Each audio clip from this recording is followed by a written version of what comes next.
চট্টগ্রামের প্রাচীনতম এবং অন্যতম প্রথম বালিকা বিদ্যালয় ডাক্তার খাস্তগীর সরকারি বালিকা উচ্চ বিদ্যালয়ে সবাইকে স্বাগত জানাচ্ছি।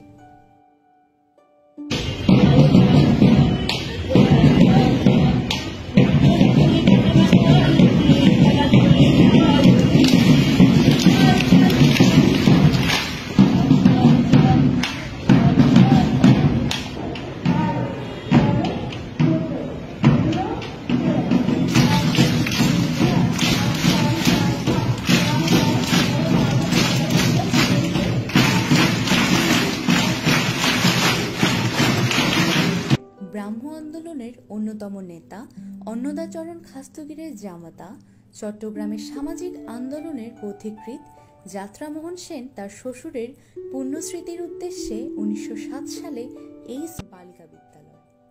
তখন